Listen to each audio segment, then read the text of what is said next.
Bismillahirrahmanirrahim. Assalamualaikum warahmatullahi wabarakatuh. Alhamdulillahirabbil alamin wa bihi nasta'in wassalatu wassalamu ala asrofil anbiya'i wal mursalin sayyidina maulana Muhammadin amma ba'd. Yang terhormat Bapak dosen Dr. Andes Muhammad Yasin MAD selaku pengapu mata kuliah ilmu kalam. Tidak ketinggalan pula teman-teman yang saya banggakan yang ada di kelas 6 PA itu. Pertama-tama marilah kita panjatkan puji dan puji syukur kehadirat Allah Subhanahu wa taala yang telah memberikan kita kenikmatan dan kesehatan sehingga kita dapat berdiskusi di pagi hari ini. Yang kedua, selawat serta salam semoga kita semua dapat ditempatkan dengan Nabi kita, Nabi Muhammad SAW. Amin Allahumma. Amin. Kami dari kelompok 10 yang akan menyampaikan materi metode mencari kebenaran dalam ilmu kalam menurut Ibnu Rus yang akan disampaikan oleh Mbak Heroka. Terima kasih atas waktunya. Langsung saja, bagaimana apa saja metode dalam mencari kebenaran ilmu kalam. Di sini kami mengambil dari metode ilmu kalam menurut Ibnu Rus. Yang pertama adalah pengertian dari metode. Metode sendiri mempunyai arti dari cara kerja yang teratur digunakan untuk memahami objek ilmu dan melaksanakan pekerjaan agar tercapai sesuai dengan yang dikehendaki. Jadi metode ini itu sesuatu cara kerja untuk mencari sesuatu kebenaran yang akan diteliti. Dan fungsi metode ini sebagai alat untuk mencapai tujuan bagaimana cara melakukan atau membuat sesuatu. Dan metode ilmu kalam sendiri mempunyai arti cara kerja yang dipakai tokoh-tokoh kalam dalam mendudukan persoalan-persoalan akidah secara dialogis dan sistematis agar dipahami masyarakat dengan baik.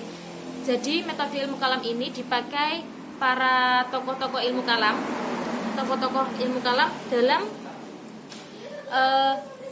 mendudukan persoalan-persoalan akidah di mana persoalan-persoalan itu akan diuraikan satu persatu dalam mencari metode di sini. Selanjutnya pengertian metode ilmu kalam ada beberapa pendapat. Yang pertama adalah menurut Ibnu Taimiyah yang dikutip oleh Abu Zahra, metode kalam dapat dibagi menjadi 4 bentuk. Yang pertama adalah metode filosofis, yang kedua metode seni filsafat, ketiga metode keseimbangan nas dan akal, dan yang keempat adalah metode tradisional. Yang pertama, metode filosofis ini membahas persoalan kalam dengan menggunakan burhan. Yang kedua, metode semi filsafat yang dipakai Mu'tazilah membahas persoalan akidah berdasarkan nas dan akal. Yang ketiga, metode keseimbangan nas dan akal yang disampaikan oleh Al-Maturidi menggunakan metode ini dengan mengambil Al-Quran sebagai dasar akidah. Dan yang keempat adalah metode tradisional yang dipakai oleh Asy'ariyah menggunakan nas lebih dominan daripada akal. Dan yang terakhir adalah kelima, metode salaf. Kata Ibnu Taimiyah berbeda dari 4 metode di atas. Kaum salaf hanya menggunakan nas, tidak menggunakan dalil logika mantik yang bersumber dari filosofis Yunani. Karena akal menurut mereka itu dapat menyesatkan dan memberikan penafsiran yang bermacam-macam. Orang salaf memandang mantik sebagai mufsadah dan tidak ada masa sahabat dan tabi'in. Selanjutnya metode ilmu kalam menurut Ibnu Rus akan disampaikan oleh Mbak Alifah Rahman. Baik, terima kasih Mbak Baroka. Selanjutnya saya akan menyampaikan tentang materi metode ilmu kalam menurut Ibnu Rus. Menurut Ibnu Rus, dalam persoalan kalam telah memakai berbagai metode. Pada satu sisi, Ibnu Rus memakai metode salaf, yaitu memahami nas secara harfiah untuk masyarakat awam. Pada sisi lain, ia membenarkan metode jadal yang dipakai di Takalimun. Dan pada sisi lain lagi, Ibnu Rus juga menggunakan metode burhan dan yang disebut terakhir menjadi kebanggaannya untuk mendalami berbagai persoalan kalam yang kurang jelas dalam nas dengan catatan uraian terakhir hanya untuk kalangan tertentu atau khawas. Melihat kondisi itu, sebenarnya sulit menjelaskan nama di antaranya yang menjadi pemikiran Ibnu Rus sendiri dan di mana posisi dia dalam ilmu kalam. Tetapi dalam persoalan-persoalan ilmiah, hal-hal seperti itu bukanlah asing. Al-Ghazali pada waktu meneliti kalam memakai metode jadal. pada waktu meneliti filsafat ia menggunakan metode burhan, dan pada waktu meneliti sufi ia memakai metode ma'rifah. Jadi tidaklah mengherankan jika dalam menjelaskan persoalan kalam, Ibnu Rushd mengutamakan kondisi umat Islam secara keseluruhan. Jumlah umat Islam yang terbesar adalah orang awam, karena persoalan kalam berkaitan dengan keyakinan semua umat Islam. Selanjutnya, metode Ibnu Rushd kelihatan sekali dalam buku Manahij al-Adillah yang umumnya mengajukan kembali kepada Al-Quran. Dengan kembali kepada Al-Quran, setiap orang dan aliran sudah pasti tidak keliru dalam akidah.